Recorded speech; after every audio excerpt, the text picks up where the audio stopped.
बेनती है। वाहिगुरू जी का खालसा, वाहिगुरू जी की फतेह।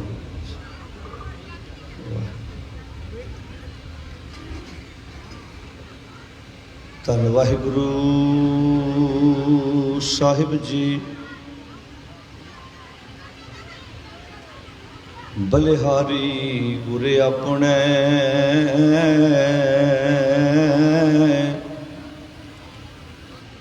दिवहाड़ी सदवा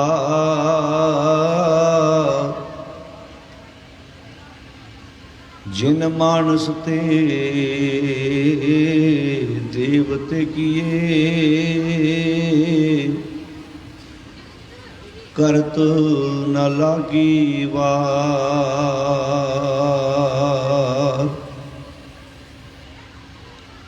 जे सौ चंदा उगवै सूरज चढ़ै हजार इते चानण ਹੁੰਦਿਆਂ ਗੁਰ ਬਿਨਾ ਘੋਰ ਅੰਧਾਰ। ਇੱਕ ਓੰਕਾਰ ਸਤਿਨਾਮ ਕਰਤਾ ਪੁਰਖ ਨਿਰਭਉ ਨਿਰਵੈਰ ਅਕਾਲ ਮੂਰਤ ਅਜੂਨੀ ਸੈਭੰ ਗੁਰ ਪ੍ਰਸਾਦ। ਫੇਰ ਵਖਾਇਆ ਸਤਿਗੁਰੂ ਖਡੂ ਫੇਰ ਵਸਾਇਆ ਫੇਰਵਾਨ ਸਤਿਗੁਰ ਖਡੂ। ਜਪ ਤਪ ਸੰਜਮ ਨਾਲ ਤੁਧ ਹੋਰ ਮੁਚ ਗੁਰੂ। ਲੱਭ ਬਿਨਾ ਹੈ ਮਾਨਸਾਂ ਜਿਉਂ ਪਾਣੀ ਬੂਰ। ਵਰਿਐ ਦਰਗਾਹ ਗੁਰੂ ਕੀ ਕੁਦਰਤੀ ਨੂਰ। ਜਿਤ ਸੋ ਹਾਥ ਨਾ ਲੱਭਈ ਤੂੰ ਓ ਠਰੂ। ਨੌ ਨਿਧ ਨਾਮ ਤੁਧ ਵਿੱਚ ਹੈ ਭਰਪੂਰ। ਨੌ ਨਿਧ ਨਾਮ ਨਿਧਾਨ ਹੈ ਤੁਧ ਵਿੱਚ ਭਰਪੂਰ। ਨਿੰਦਾ ਤੇਰੀ ਜੋ ਕਰੈ ਸੋ ਵੰਜੈ ਚੂਰ। ਨੇੜੇ ਦਿਸੈ ਮਾਤ ਲੋ ਤੁਧ ਸੁਝੈ ਦੂਰ। ਫੇਰ ਵਸਾਇਆ ਫੇਰਵਾਨ ਸਤਿਗੁਰ ਖਡੂਰ। ਨਿੰਦਾ ਤੇਰੀ ਜੋ ਕਰੈ ਸੋ ਵੰਜੈ ਚੂਰ। ਨੇੜੇ ਦਿਸੈ ਮਾਤ ਲੋ ਤੁਧ ਸੁਝੈ ਦੂਰ। ਫੇਰ ਵਸਾਇਆ ਫੇਰਵਾਨ ਸਤਿਗੁਰ ਖਾਡੂਰ।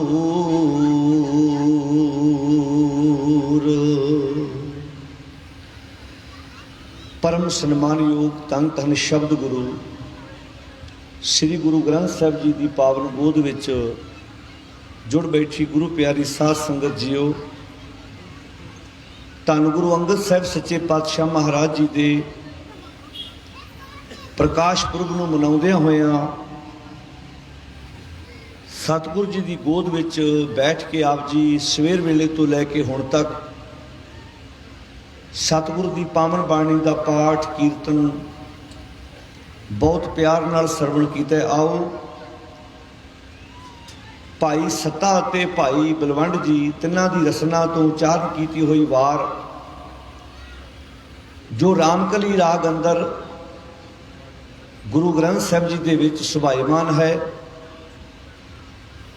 ਇਸ ਵਾਰ ਵਿੱਚੋਂ ਅੱਜ ਆਪਾਂ 5 ਨੰਬਰ ਪੌੜੀ ਦਾ ਪਾਠ ਸਰਵਣ ਕੀਤਾ ਜੋ ਭਾਈ ਸੱਤਾ ਜੀ ਦੀ ਰਸਨਾ ਤੋਂ ਉਚਾਰਨ ਕੀਤੀ ਹੋਈ ਹੈ। ਪਹਿਲੀਆਂ 8 ਪੌੜੀਆਂ ਨੇ ਸਾਰੀਆਂ, ਪਹਿਲੀਆਂ 3 ਪੌੜੀਆਂ ਭਾਈ ਬਲਵੰਡ ਜੀ ਦੀਆਂ ਉਚਾਰਨ ਕੀਤੀਆਂ ਨੇ ਤੇ ਮਗਰਲੀਆਂ 3 ਪੌੜੀਆਂ ਜਿਹੜੀਆਂ ਨੇ ਭਾਈ ਸੱਤਾ ਜੀ ਦੀਆਂ ਉਚਾਰਨ ਕੀਤੀਆਂ ਹੋਈਆਂ ਨੇ। ਭਾਈ ਸੱਤਾ ਜੀ ਦੀ ਰਸਨਾ ਤੋਂ ਉਚਾਰਨ ਕੀਤੀ ਹੋਈ ਪੌੜੀ ਜਿਸ ਦਾ ਆਪਾਂ ਪਾਠ ਸਰਵਣ ਕੀਤਾ ਹੈ, ਤੁਹਾਡੇ ਵਿੱਚੋਂ ਬਾਣੀ ਪੜ੍ਹਨ ਵਾਲੇ ਗੁਰਮੁਖ ਪਿਆਰੇ ਜਿਹੜੀਆਂ ਮੇਰੀਆਂ ਭੈਣਾਂ ਵੀਰ ਬੈਠੇ ਨੇ ਉਹਨਾਂ ਨੂੰ ਪਤਾ ਹੋਏਗਾ ਕਿ ਗੁਰੂ ਗ੍ਰੰਥ ਸਾਹਿਬ ਜੀ ਦੇ ਵਿੱਚ ਕੁੱਲ 22 ਵਾਰਾਂ ਨੇ।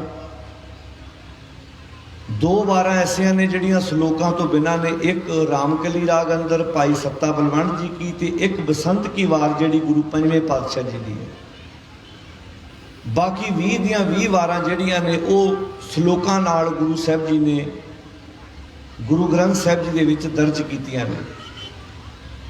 ਗੁਰੂ ਅੰਗਦ ਸਾਹਿਬ ਸੱਚੇ ਪਾਤਸ਼ਾਹ ਜੀ ਦੇ ਪਰਥਾਏ ਭਾਈ ਸੱਤਾ ਜੀ ਨੇ ਕੀ ਬਚਨ ਉਚਾਰਨ ਕੀਤੇ ਨੇ, ਆਓ ਵਿਚਾਰ ਸਾਂਝੇ ਕਰਨ ਤੋਂ ਪਹਿਲਾਂ ਬੜੇ ਅਦਬ ਨਾਲ ਸਾਰੀ ਸੰਗਤ ਫਤਿਹ ਪ੍ਰਵਾਨ ਕਰੋ ਤੇ ਆਖੋ ਜੀ ਵਾਹਿਗੁਰੂ ਜੀ ਕਾ ਖਾਲਸਾ ਵਾਹਿਗੁਰੂ ਜੀ ਕੀ ਫਤਿਹ।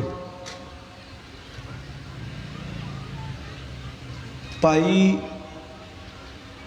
ਸੱਤਾ ਜੀ ਨੇ ਤੇ ਭਾਈ ਬਲਵੰਡ ਜੀ ਨੇ ਜਦੋਂ ਗੁਰੂ ਨਾਨਕ ਸਾਹਿਬ ਜੀ ਤੋਂ ਲੈ ਕੇ ਗੁਰੂ ਪੰਜਵੇਂ ਪਾਤਸ਼ਾਹ ਜੀ ਤੱਕ ਆਪਣੀ ਰਸਨਾ ਤੋਂ ਵਿਚਾਰ ਉਚਾਰਨ ਕੀਤੇ, ਵਿਚਾਰ ਗਾਏ, ਤਾਂ ਉਹਨਾਂ ਨੇ ਇੱਕ ਚੀਜ਼ ਤੁਸੀਂ ਨੋਟ ਕੀਤੀ ਹੋਏਗੀ ਜਿਹੜੇ ਤੁਹਾਡੇ ਚੋਂ ਬਾਣੀ ਖੁਦ ਪੜ੍ਹਨ ਵਾਲੇ ਨੇ। ਗੁਰੂ ਅੰਗਦ ਸਾਹਿਬ ਮਹਾਰਾਜ ਜੀ ਦਾ ਪਹਿਲਾ ਨਾਮ ਬਾਣੀ ਵਿੱਚ ਆਇਆ ਹੈ ਬਾਬਾ ਲਹਿਣਾ। ਲਹਿਣੇ ਧਰਿਓ ਨ ਛੱਤ ਸਿਰ ਕਰ ਸਿਫਤੀ ਅੰਮ੍ਰਿਤ ਪੀਵੰਦੇ। ਬਾਬਾ ਲਹਿਣਾ ਜੀ ਜਿਹਨੂੰ ਨਾਂਗੇ ਦੀ ਸਰਾਂ ਵੀ ਕਹਿੰਦੇ ਨੇ, ਮੱਤੇ ਦੀ ਸਰਾਂ ਵੀ ਕਹਿੰਦੇ ਨੇ। 5 ਵਿਸਾਖ ਨੂੰ 18 ਅਪ੍ਰੈਲ ਮੂਲ ਨਾਨਕਸ਼ਾਹੀ ਕੈਲੰਡਰ ਮੁਤਾਬਕ ਜਿਹੜਾ ਸਰਦਾਰ ਪਾਲ ਸਿੰਘ ਪੁਰੇਵਾਲ ਨੇ ਅਕਾਲ ਤਖਤ ਵੱਲੋਂ ਉਹਨਾਂ ਦੇ ਨਾਲ ਵਿਚਾਰ ਗੋਸ਼ਟੀ ਕਰਕੇ ਲਾਗੂ ਕਰਾਇਆ ਸੀ, ਜਿਹੜਾ ਬਾਅਦ ਵਿੱਚ 9 ਵਿੱਚ ਤਬਦੀਲ ਕਰ ਦਿੱਤਾ ਗਿਆ। ਜਿਹੜਾ ਮੂਲ ਨਾਨਕਸ਼ਾਹੀ ਕੈਲੰਡਰ ਹੈ ਉਹਦੇ ਮੁਤਾਬਕ ਅੱਜ 18 ਤਰੀਕ ਗੁਰੂ ਅੰਗਦ ਸਾਹਿਬ ਜੀ ਦਾ ਪ੍ਰਕਾਸ਼ ਪੁਰਬ ਬਣਦਾ ਹੈ। ਅੱਜ ਦੇ ਦਿਨ ਮੂਲ ਨਾਨਕਸ਼ਾਹੀ ਕੈਲੰਡਰ ਮੁਤਾਬਕ ਇਹ ਮੂਲ ਸ਼ਬਦ ਤਾਂ ਲਾਉਣਾ ਪੈ ਰਿਹਾ ਵੀ ਨਾਨਕਸ਼ਾਹੀ ਕੈਲੰਡਰ 2 ਹੋ ਗਏ ਨੇ। ਇੱਕ ਜਿਹੜਾ ਹੋਣੇ ਨਾਲ ਲਾਗੂ ਕੀਤਾ ਹੈ ਉਹਦੇ ਵਿੱਚ ਬਹੁਤ ਸੋਧਾਂ ਕੀਤੀਆਂ ਨੇ, ਪਰ ਉਹ ਮੂਲ ਨਾਨਕਸ਼ਾਹੀ ਕੈਲੰਡਰ ਨਹੀਂ ਹੈ। ਮੂਲ ਨਾਨਕਸ਼ਾਹੀ ਕੈਲੰਡਰ ਇਹ ਹੈ ਕਿ ਜਿਹੜਾ ਇੱਕੇ ਵਾਰ ਹੀ ਜਿਹੜੀ ਡੇਟ ਦੱਸ ਦਿੱਤੀ, ਹਰ ਵਾਰ ਬਦਲਣ ਦੀ ਲੋੜ ਨਾ ਪਵੇ। ਤੇ ਸਰਦਾਰ ਪਾਲ ਸਿੰਘ ਪੁਰੇਵਾਲ ਨੇ ਜਦੋਂ ਉਹ ਕੈਲੰਡਰ ਵਿਚਾਰ ਚਰਚਾ ਕਰਕੇ ਲਾਗੂ ਕਰਾਇਆ ਤੇ ਸਾਰਿਆਂ ਨੇ ਸਹਿਮਤੀ ਪ੍ਰਗਟਾਈ ਸਵਾਏ ਡੇਰੇਦਾਰਾਂ ਦੇ। ਤੇ ਡੇਰੇਦਾਰ ਜਿਹੜੇ ਸੀ ਉਹ ਪੋਲੀਟੀਕਲ ਬੰਦਿਆਂ ਦੀ ਹੈਲਪ ਨਾਲ ਉਹਨਾਂ ਨੇ ਉਹ ਕੈਲੰਡਰ ਵਿੱਚ ਫਿਰ ਤਬਦੀਲੀ ਕਰ ਦਿੱਤੀ। ਨਾ ਨਾਨਕਸ਼ਾਹੀ ਕੈਲੰਡਰ ਰਹਿਣ ਦਿੱਤਾ ਪਰ ਅੰਦਰੋਂ ਸਾਰਾ ਚੇਂਜ ਕਰ ਦਿੱਤਾ। ਖੈਰ ਇਹ ਵਿਸ਼ਾ ਨਹੀਂ ਕਿ ਮੈਂ ਇਸ ਬੰਨੇ ਤੁਰਾਂ, ਕਿਉਂਕਿ ਆਪਾਂ ਗੱਲ ਗੁਰੂ ਅੰਗਦ ਸਾਹਿਬ ਜੀ ਦੀ ਕਰ ਰਹੇ ਹਾਂ। ਤੋ ਧੰਨ ਗੁਰੂ ਅੰਗਦ ਸਾਹਿਬ ਸੱਚੇ ਪਾਤਸ਼ਾਹ ਮਹਾਰਾਜ ਜੀ ਦਾ ਪ੍ਰਕਾਸ਼ ਨਾਨਕਸ਼ਾਹ ਮੱਤੇ ਦੀ ਸਰਾਂ ਹੋਇਆ ਹੈ। ਤੇ ਇੱਥੇ ਇੱਕ ਸ਼ਬਦ ਵਰਤਿਆ ਫੇਰ ਵਸਾਇਆ ਫੇਰਵਾਨ ਸਤਿਗੁਰ ਖਡੂਰ। ਕੀ ਖਡੂਰ ਸਾਹਿਬ ਗੁਰੂ ਅੰਗਦ ਸਾਹਿਬ ਨੇ ਵਸਾਇਆ? ਖਡੂਰ ਸਾਹਿਬ ਤੇ ਪਹਿਲਾਂ ਵੀ ਹੈਗਾ। ਤੁਹਾਡੇ ਵਿੱਚੋਂ ਕਈ ਵੀਰ ਬਜ਼ੁਰਗ ਜਿਨ੍ਹਾਂ ਨੇ ਇਤਿਹਾਸ ਪੜ੍ਹਿਆ, ਹਿਸਟਰੀ ਪੜ੍ਹੀ ਹੈ, ਕੁਝ ਸ਼ਹਿਰ ਜਿਹੜੇ ਗੁਰੂ ਸਾਹਿਬ ਨੇ ਵਸਾਏ ਨੇ ਉਹਨਾਂ ਵਿੱਚ ਗੋਇੰਦਵਾਲ ਸਾਹਿਬ ਹੈ। ਉਹ ਬਾਬਾ ਅਮਰਦਾਸ ਜੀ ਨੇ ਵਸਾਇਆ। ਗੁਰੂ ਮੈਂ ਬਾਬਾ ਅਮਰਦਾਸ ਤਾਂ ਸ਼ਬਦ ਬੋਲ ਰਿਹਾ, ਉਦੋਂ ਗੁਰੂ ਨਹੀਂ ਸੀ ਬਣੇ ਜਦੋਂ ਗੋਇੰਦਵਾਲ ਸਾਹਿਬ ਦਾ ਨੀਂਹ ਪੱਥਰ ਰੱਖਿਆ ਗਿਆ ਸੀ। ਇਦਾਂ ਹੀ ਅੰਮ੍ਰਿਤਸਰ ਸ਼ਹਿਰ ਹੈ, ਇਹਦਾ ਨੀਂਹ ਪੱਥਰ 1570 ਵਿੱਚ ਭਾਈ ਜੇਠਾ ਜੀ, ਸਤਿਕਾਰਯੋਗ ਬਾਬਾ ਬੁੱਢਾ ਜੀ, ਇਹਨਾਂ ਦੇ ਕੋਲੋਂ ਰਖਵਾਇਆ ਗਿਆ ਸੀ। ਬਾਬਾ ਬੁੱਢਾ ਜੀ ਤੇ ਭਾਈ ਜੇਠਾ ਜੀ, ਇਹਨਾਂ ਨੇ ਅੰਮ੍ਰਿਤਸਰ ਸ਼ਹਿਰ ਦਾ ਨੀਂਹ ਪੱਥਰ 1570 ਈਸਵੀ 'ਚ ਰੱਖਿਆ ਸੀ। ਇਦਾਂ ਹੀ ਕਰਤਾਰਪੁਰ, ਕੀਰਤਪੁਰ, ਤਰਨਤਾਰਨ, ਇਹ ਸ਼ਹਿਰ ਗੁਰੂ ਸਾਹਿਬ ਨੇ ਖੁਦ ਵਸਾਏ ਨੇ। ਪਰ ਖਡੂਰ ਸਾਹਿਬ ਤੇ ਪਹਿਲਾਂ ਵੀ ਹੈਗਾ ਸੀ। ਫਿਰ ਇਹ ਸ਼ਬਦ ਲਿਖਣ ਦੀ ਕੀ ਲੋੜ ਪਈ? ਸਵਾਲ ਇਹ ਹੈ। ਤੁਸੀਂ ਹਰ ਸਾਲ ਗੁਰਪੁਰਬ ਮਨਾਉਂਦੇ ਹੋ, ਜਿਵੇਂ ਬਜ਼ੁਰਗ ਦੱਸਦੇ ਸੀ ਵੀ 75ਵਾਂ ਹੈ, 75 ਸਾਲ ਸਾਨੂੰ ਗੁਰਪੁਰਬ ਮਨਾਉਂਦਿਆਂ ਹੋ ਗਏ ਨੇ। ਜੇ ਸਾਡਾ ਬੱਚਾ, ਸਾਡਾ ਧੀ, ਸਾਡਾ ਕੋਈ ਪੁੱਤ ਸਾਡੇ ਤੇ ਸਵਾਲ ਕਰੇ ਵੀ ਇੱਕ ਹੁੰਦਾ ਹੈ ਵੀ ਆ ਮੰਨ ਲਓ ਪਿੰਡ ਹੈ, ਆਪਾਂ ਕਹੀਏ ਜੀ ਇੱਥੇ ਪਹਿਲਾਂ ਕੁਝ ਨਹੀਂ ਸੀ ਹੈਗਾ, ਆਪਾਂ ਪਿੰਡ ਵਸਾਇਆ ਜਦੋਂ ਪਹਿਲਾਂ ਕੋਈ ਘਰ ਆਣ ਕੇ ਇੱਥੇ ਵਸਿਆ। ਇੱਕ ਸੀ ਪਿੰਡ ਪਹਿਲਾਂ ਵੀ ਹੈਗਾ ਸੀ, ਇੱਥੇ ਸ਼ਬਦ ਵਰਤਿਆ ਫੇਰ ਵਸਾਇਆ, ਫੇਰ ਆਣ ਸਤਿਗੁਰ ਖਾਡੂਰ। 967 ਨੰਬਰ ਅੰਕ ਤੇ ਇਹ ਪੌੜੀ ਹੈ ਗੁਰੂ ਗ੍ਰੰਥ ਸਾਹਿਬ। ਜਾ ਕੇ ਪੜ੍ਹਿਓ ਜ਼ਰੂਰ, ਇੱਥੋਂ ਸਮਾਪਤੀ ਤੋਂ ਬਾਅਦ, ਲੰਗਰ ਛਕਣ ਤੋਂ ਬਾਅਦ ਇੱਕ ਵਾਰ ਜਾ ਕੇ ਆਪ ਪੜ੍ਹਿਓ, ਉਹਦੇ ਅਰਥ ਵਿਚਾਰਿਓ ਇੱਕ ਵਾਰ ਕਿ ਵਸਾਉਣ ਦਾ ਅਰਥ ਕੀ ਹੈ। ਵੀ ਪਹਿਲਾਂ ਖਡੂਰ ਸਾਹਿਬ ਹੈ ਨਹੀਂ ਸੀ, ਖਡੂਰ ਸਾਹਿਬ ਤੇ ਪਹਿਲਾਂ ਹੈਗਾ ਸੀ। ਤਾਂ ਹੀ ਗੁਰੂ ਅੰਗਦ ਸਾਹਿਬ ਉੱਥੇ ਆਏ, ਉਹਦੇ ਨਾਨਕ ਮੱਤੇ ਦੀ ਸਰਾਂ ਰਹਿੰਦੇ ਸਨ, ਉਹਨਾਂ ਦੇ ਭੂਆ ਜੀ ਇੱਥੇ, ਉਸ ਤੋਂ ਬਾਅਦ ਉਹਨਾਂ ਦੇ ਪਿਤਾ ਜੀ ਆਏ, ਆਪ ਇੱਥੇ ਆਏ। ਵਸਾਉਣ 'ਚ ਵੀ ਫਰਕ ਹੁੰਦਾ ਹੈ। ਵਸਾਉਣ ਦਾ ਅਰਥ ਕੱਲੀਆਂ 4 ਇੱਟਾਂ ਲਾ ਦੇਣੀਆਂ, ਇਮਾਰਤ ਬਣਾ ਦੇਣੀ, ਇਹੋ ਹੀ ਵਸਾਉਣਾ ਨਹੀਂ।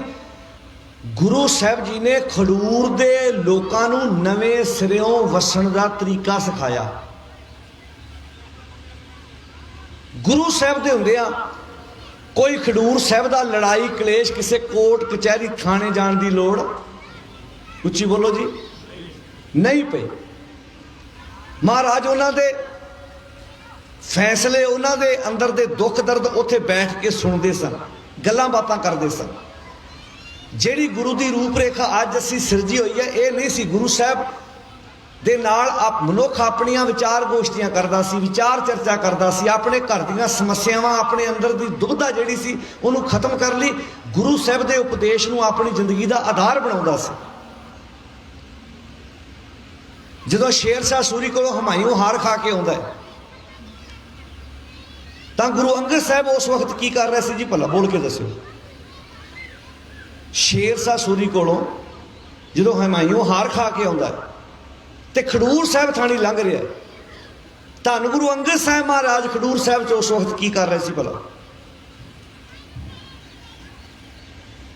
ਸਾਧ ਸੰਗਤ ਜੀ, ਮੈਂ ਤੁਹਾਨੂੰ ਪੁੱਛ ਰਿਹਾ ਜੀ, ਕੀ ਕਰ ਰਿਹਾ ਸੀ ਭਲਾ? ਬੱਚਿਆਂ ਦੀ ਕਲਾਸ ਲਾ ਕੇ ਬੈਠੇ ਸਨ। ਅਜੋਕੇ ਸਮੇਂ ਜਿਹੜਾ ਬੱਚਿਆਂ ਦੀ ਕਲਾਸ ਲਾਉਂਦਾ, ਕਹਿੰਦੇ ਇਹਨੂੰ ਹੋਰ ਕੋਈ ਕੰਮ ਹੈ ਹੀ ਨਹੀਂ। ਅਜੋਕੇ ਸਮੇਂ ਜਿਹੜਾ ਬੱਚੇ ਦੀ ਕਲਾਸ ਲਾਏਗਾ, ਕੋਈ ਬੱਚੇ ਨੂੰ ਗੁਰਮਤਿ ਐਜੂਕੇਸ਼ਨ ਦੇਵੇਗਾ, ਤੇ ਬਹੁਤੇ ਲੋਕਾਂ ਨੇ ਪਤਾ ਕਹਿਣਾ ਇਹਨੂੰ ਹੋਰ ਕੋਈ ਕੰਮ ਲੱਭਾ ਨਹੀਂ, ਤੇ ਬੱਚੇ 4 ਰੱਖ ਕੇ ਤੇ ਉਹਨਾਂ ਨੂੰ ਪੜਾਉਣਾ ਸ਼ੁਰੂ ਕਰ ਦਿੱਤਾ। ਜਿਹੜਾ ਵਿਪਰ ਨੇ ਗੈਪ ਆਇਆ ਸੀ ਨਾ ਬਹੁਤ ਵੱਡਾ, 6 ਕਰਮ ਹੈ, ਖੱਟ ਕਰਮਾਂ ਜਿਹਨੂੰ ਬਾਣੀ ਚਾਹੁੰਦੇ ਆ। 6 ਕਰਮ ਕਿਹੜੇ ਸੀ? ਵਿਦਿਆ ਪੜ੍ਹਨੀ, ਵਿਦਿਆ ਪੜਾਉਣੀ, ਜਗ ਕਰਨਾ, ਗਿਣੀ ਜਾਇਓ। ਵਿਦਿਆ ਪੜ੍ਹਨੀ, ਵਿਦਿਆ ਪੜਾਉਣੀ, ਜਗ ਕਰਨਾ, ਜਗ ਕਰਾਉਣਾ, ਦਾਨ ਦੇਣਾ ਤੇ ਦਾਨ ਲੈਣਾ। ਇਹ 6 ਦੇ 6 ਕਰਮਾਂ ਦਾ ਅਧਿਕਾਰ ਵਿਪਰ ਨੇ ਆਪਣੇ ਕੋਲ ਰੱਖਿਆ ਸੀ। ਉਹ ਕਹਿੰਦਾ ਸੀ ਮੈਂ ਦੱਸਾਂਗਾ ਜਗ ਕਰਾਉਣਾ ਕਹਿੰਦੇ ਆ ਤੇ ਕਰਨਾ ਕਹਿੰਦੇ, ਦਾਨ ਦੇਣਾ ਕਹਿੰਦੇ ਆ ਤੇ ਦਾਨ ਲੈਣਾ ਕਹਿੰਦੇ ਮੈਂ ਦੱਸਾਂਗਾ। ਵਿਦਿਆ ਪੜ੍ਹਨੀ ਕਹਿੰਦੇ ਆ ਤੇ ਪੜਾਉਣੀ ਕਹਿੰਦੇ ਆ, ਇਹ ਵੀ ਮੈਂ ਦੱਸਾਂਗਾ। ਉਹ ਕਹਿੰਦਾ ਸੀ ਪੜ੍ਹਨੀ ਵੀ ਅਸੀਂ ਹੈ ਤੇ ਪੜਾਉਣੀ ਵੀ ਅਸੀਂ ਹੈ। ਕਿਹਨੂੰ ਪੜਾਉਣੀ ਹੈ ਇਹ ਅਸੀਂ ਦੱਸਾਂਗੇ। ਵਿਦਿਆ ਵਾਲਾ ਅਧਿਕਾਰ ਤਾਂ ਉਹਨੇ ਆਮ ਦਲਿਤ ਬੰਦੇ ਦੇ ਹਿੱਸੇ ਆਉਣ ਹੀ ਨਹੀਂ ਦਿੱਤਾ। ਦੂਜਾ ਆ ਗਿਆ ਦਾਨ, ਦਾਨ ਦੇਣਾ ਕਹਿੰਦੇ ਇਹ ਵੀ ਮੈਂ ਦੱਸਾਂਗਾ। ਦਾਨ ਦੇਣਾ ਜਜਮਾਨ ਨੇ ਦੇਣਾ ਕਿਹਨੂੰ ਹੈ? ਵਿਪਰ ਨੂੰ, ਇਹ ਵੀ ਮੈਂ ਦੱਸਾਂਗਾ। ਜਗ ਕਰਨਾ ਕਹਿੰਦੇ ਆ, ਜਗ ਕਰਾਉਣਾ ਵਿਪਰ ਨੇ ਹੈ ਤੇ ਸਮਗਰੀ ਆਉਣੀ ਹੈ ਜਜਮਾਨ ਦੇ ਘਰੋਂ, ਇਹ ਵੀ ਮੈਂ ਦੱਸਾਂਗਾ। छे कर्मां का जिक्र है। खट कर्मा क्रिया चार करें खट कर्मा इत राते संसारी। हुण ये सब तो वड्डा गैप सी भी जिहड़ा विद्या सी ना, विद्या एजुकेशन, इहदा अधिकार विपर ने अपने कोल रख लिया। साध संगत जी, यहूदियां नूं चैंबरां च पा के हिटलर ने साड़िया। जर्मन दे विच जगह है, चैंबरां च पा के जदों साड़ दिता तो जिहड़े बच गए ने थोड़े जे यहूदी, वो इकट्ठे होए, कहंदे की करिए। वो अपने धार्मिक बंदियां कोल गए, कहंदे करिए कि हुण असीं रह थोड़े गए हैं, कहंदे एक तरीका बना लो, जिन्ने क बच्चे वो अपने बच्चों को एजुकेशन देनी शुरू कर दो। तुहाडे बच्चे पढ़ लिख जाणगे। जिन्ने उन्होंने बच्चों ते एजुकेशन ते जोर दिता, अज पूरी दुनिया नूं कौन चला रहा भला? बोलो जी। गुरु नानक साहब के घर ने मुੱਢ फड़िया, कहते विद्या की शुरुआत आप बच्चे तो करनी है। वड्डी टाहनी मोड़नी औखी होंदी है, जिहड़ी कूली टाहनी होंदी है उन्होंने मोड़ना। बोलो जी। सासन जी हंगारा भरो जी, मैनूं मज़ा नहीं आ रहा, तुसीं हंगारा नहीं भर रहे। मेरे को कल्ले को कथा नहीं होंदी, जे मैं जेडे सुनते उन्होंने पता है तुहानूं हंगारा भरना पैना है। तुसीं हंगारा भरोगे, मैनूं लगदा भी तुसीं सुन रहे जी। एक आ भी एक बड़ा चक्कर सरकारां पाता करोने का, भी ये इलैक्शन च आउंदा नहीं करोना, तो पंडालां च आ जांदा है।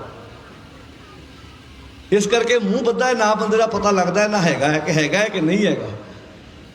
तो मैं कई दीवाना च कहा एक ये उन्होंने बंदे को फायदा जिन्होंने लोगों के पैसे देने, वो मूँह बद्धा होंदा लागे उन्दी लंघ जाते हैं, उदा बंदा दूरों पछाण जाता है। अच्छा जे सच्ची करोना हो तो फिर इलैक्शन च भी हो, वोटां वेले करोना है नहींगा, तो स्कूलों च हैगा। मैं नहीं आता नहीं हैगा। मैं पहला वीरां नाल गल कर सी, जिहड़े हैल्थ डिपार्टमेंट च काम करते, वो कहंदे हैगा कुछ परसेंट हैगा, कुछ परसेंट खौफ है, तो बंदा डरना भी ज़्यादा मर जाता। कई बार ना डरना छेती मरदा, बीमारी नाल घट मरदा। तो खैर जी मैं बेनती कर रहा, ध्यान नाल सुनियो। हुण सब तो वड्डी समस्या किहड़ी है भी गुरु साहब जी ने मुੱਢ फड़िया बच्चों। हुण धन गुरु अंगद साहब का आप दिन मना रहे हैं। धन गुरु अंगद साहब खडूर साहब बच्चों की क्लास ला के बैठे ने, तो जे आप अज इथों दिन मनाना शुरू किया तो शुरुआत करिए अपने बच्चों को एजुकेशन दईए, अपने बच्चों को पढ़ाइए, उन्होंने अखरी ज्ञान होवे, उन्होंने समझ होवे, वो इंटैलीजेंट होण। अज सब तो वड्डी समस्या, जे एक ध्यान नाल सुनो, जे एक रिक्शे चलाने वाले का बच्चा IPS IAS बन सकता, ट्रांसपोर्टर का क्यों नहीं बन सकता? किसान का क्यों नहीं बन सकता? दुकानदार का क्यों नहीं बन सकता? क्योंकि जेडे तुहाडे चों बैठे संगत च बैठे उन्होंने पता है डॉक्टर बनने लिए 50-60 लाख रुपया चाहिए, IPS IAS बनने वास्ते इन्ना पैसा नहीं चाहिए, बच्चा इंटैलीजेंट चाहिए। बच्चे को पता है मेरा बाप रिक्शा चलाता, मेरे बाप को डॉक्टर बनाने लिए तो पैसा है नहीं, पर मैं दिन रात मेहनत करके उस ऑफिस में बैठांगा जिथे MLA ते MP भी टाइम लैके मेरे को आना पवेगा। कमिटमेंट है बच्चे की अपने नाल। जदों तुसी सतगुर की बाणी नूं ध्यान ना पढ़ोगे तो सतगुर की बाणी जिहड़ी है ना, वो कहती सब तो पहला मित्र साडा किहड़ा है? किहड़ा है जी भला? इंसान का सब तो पहला मित्र किहड़ा भला? इंसान का मन। हुण कईयां दे दिमाग च आना मेरा घर वाला, मेरी घर वाली, मेरा भरा, मेरा दोस्त ना। जिन्ने मर्जी मित्र होण कदी ते तुहाडे तों दूर हो ही जांदे आ ना, पर इको मित्र है वो मन जिहड़ा साडे तो कदी परां हुंदा ही नहीं। ते जिस बंदे दे नाले मन मित्र हैगा ना, सारी दुनिया उहदे उल्ट हो जाए, वो बंदा किसी दी परवाह, बोलो सारे। ते जिहदा ये मन मित्र नाल नहीं हैगा, सारे उहदे नाल खलोते होण, वो कुछ नहीं कर सकदा, ना वो ठीक हो सकदा, ना वो किसी कारोबार च कामयाब हो सकता है, ना वो किसी बिजनेस च कामयाब हो सकता। जेड़े काम नूं हथ पाएगा फेल ही फेल है, जिन्नियां मर्जी उन्होंने सपोर्टां दे जाओ तुसीं, ਜਿਹਦਾ ਆਪਣਾ ਮਨ ਮਿੱਤਰ ਨਾਲ ਨਹੀਂ ਹੈਗਾ। ਤਾਂ ਹੀ ਆਖਿਆ ਸੀ ਨਹੀਂ, ਮੰਮਾ ਮਨ ਸਿਓ ਕਾਜ ਹੈ, ਮਨ ਸਾਧੇ ਸਿੱਧ ਹੋਏ, ਮਨ ਹੀ ਮਨ ਸਿਓ ਕਹੇ ਕਬੀਰਾ, ਮਨਸਾ ਮਿਲਿਆ ਨਾ ਕੋਈ।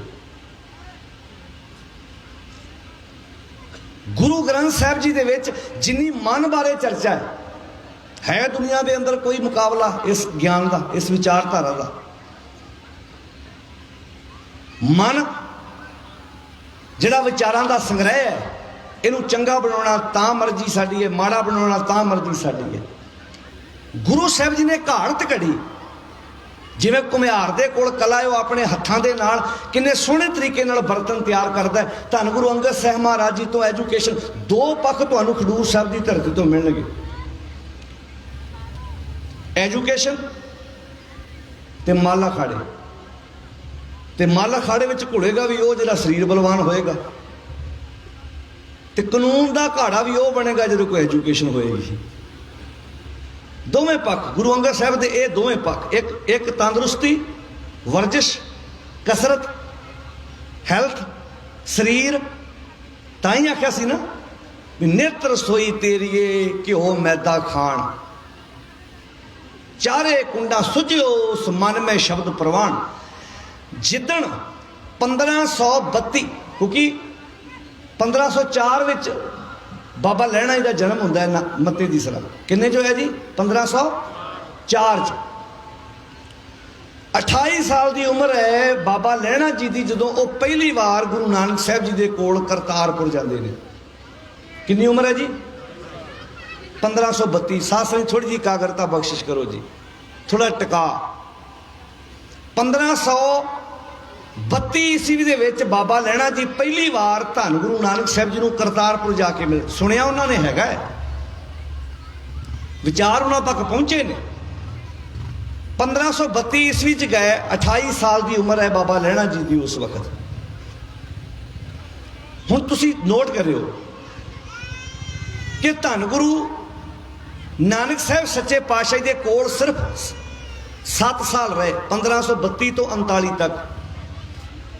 ਹੁਣ ਜਦੋਂ 1539 ਈਸਵੀ ਆਉਂਦੀ ਹੈ ਤੇ ਸਾਰਿਆਂ ਦੇ ਦਿਮਾਗ 'ਚ ਕੁਝ ਸਵਾਲ ਪੈਦਾ ਹੁੰਦੇ ਨੇ। ਗੁਰੂ ਨਾਨਕ ਸਾਹਿਬ ਇਹ ਗਰਿਆਈ ਦੇ ਕੇ ਕਿਹਨੂੰ ਜਾਣਗੇ, ਇਹ ਕਿਹਨੂੰ ਜ਼ਿੰਮੇਵਾਰੀ ਦੇਣਗੇ? ਸਵਾਲ ਮਨ 'ਚ ਪੈਦਾ ਹੋਇਆ।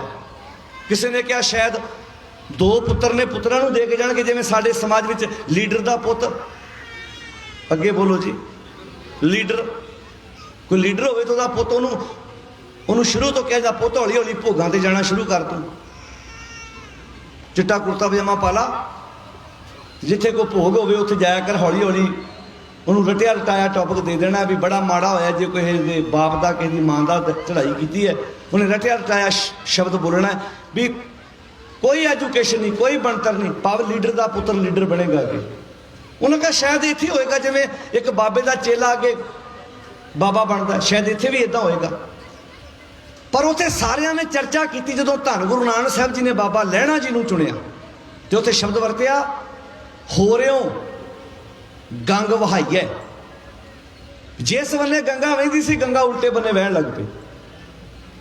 ਗੰਗਾ ਦਾ ਪਾਣੀ ਜਿਸ ਬੰਨੇ ਆਉਂਦਾ ਸੀ, ਕਹਿੰਦੇ ਉਹ ਤੇ ਆ ਹੀ ਰਿਹਾ ਸੀ, ਇੱਥੇ ਕੰਮ ਉਲਟਾ ਹੋ ਗਿਆ ਵੀ ਹੋ ਰਿਓ ਗੰਗ ਵਹਾਈਐ। ਦੁਨਿਆਈ ਆਖੇ ਕਿ ਕਿਉਂ, ਦੁਨਿਆਵੀ ਆਖਣ ਲੱਗ ਪਈ ਇਹ ਕੀ ਹੋ ਗਿਆ? ਇਹ ਜਿਹੜਾ 7 ਸਾਲ ਦਾ ਬਾਬਾ ਲਹਿਣਾ ਜੀ ਆਏ ਨੇ ਉਹਨੂੰ ਜ਼ਿੰਮੇਵਾਰੀ ਦੇ ਦਿੱਤੀ, ਪੁੱਤਰ ਪਿੱਛੇ ਕਰ ਦਿੱਤੇ। ਨਾਨਕ ਈਸ਼ਰ ਜਗਨਾਥ ਉੱਚ ਹੱਦੀ, ਹੱਦ ਹੁੰਦੀ ਹੈ ਜਦੋਂ ਤੱਕ ਤੁਹਾਡਾ ਹੱਥ ਪਹੁੰਚੇ। ਤੁਹਾਡਾ ਕਿਸੇ ਚੀਜ਼ ਨੂੰ ਹੱਥ ਲੱਗ ਜਾਏ, ਆਪਾਂ ਕਹਿੰਦੇ ਹੱਥ ਮੇਰਾ ਇਸ ਚੀਜ਼ ਨੂੰ ਹੱਥ ਲੱਗ ਗਿਆ, ਇਹ ਹੱਦ ਤੱਕ ਹੈ। ਕਹਿੰਦੇ ਉੱਚ ਹੱਦੀ ਦਾ ਅਰਥ ਹੈ ਜਿਹੜੀ ਸਾਡੀ ਹੱਦ ਤੋਂ ਪਰਾਂ ਹੋਵੇ। ਉੱਚ ਹੱਦੀ ਵੈਣ ਵਿਰਕਿਓਨ ਮਧਾਣਾ ਪਰਬਤ। ਇਹ ਮੰਨਿਆ ਗਿਆ ਵੀ ਇੱਥੇ ਨਾ ਸ਼ਮੇਰ ਪਰਬਤ ਨੂੰ ਮਧਾਣਾ ਬਣਾ ਕੇ, ਮਧਾਣੀ ਬਣਾ ਕੇ ਤੇ ਸਮੁੰਦਰ ਰੜਕਿਆ ਗਿਆ ਦੇਵਤਿਆਂ ਨੇ, ਤੇ ਰਲ ਕੇ ਦੈਂਤਾਂ ਨੇ ਸਮੁੰਦਰ ਰੜਕਿਆ। ਇਹ ਮਿਥਿਹਾਸ ਹੈ ਨਾ ਜੀ, ਅੱਜ ਤੱਕ ਦੁਨੀਆ ਮੰਨੀ ਜਾਂਦੀ ਹੈ। ਮੰਦਰਾਂ ਵਿੱਚ ਵੀ ਇਹ ਸਾਖੀਆਂ ਸੁਣਾਈ ਜਾਂਦੀਆਂ, ਲੋਕ ਸੁਣੀ ਜਾਂਦੇ ਵੀ ਸ਼ਮੇਰ ਪਰਬਤ ਦਾ ਮਧਾਣਾ ਬਣਾ ਕੇ ਤੇ ਸਮੁੰਦਰ ਨੂੰ ਰੜਕਿਆ, ਉਹਦੇ ਵਿੱਚੋਂ ਕਿੰਨੇ ਨਿਕਲੇ? 14 ਰਤਨ ਨਿਕਲੇ।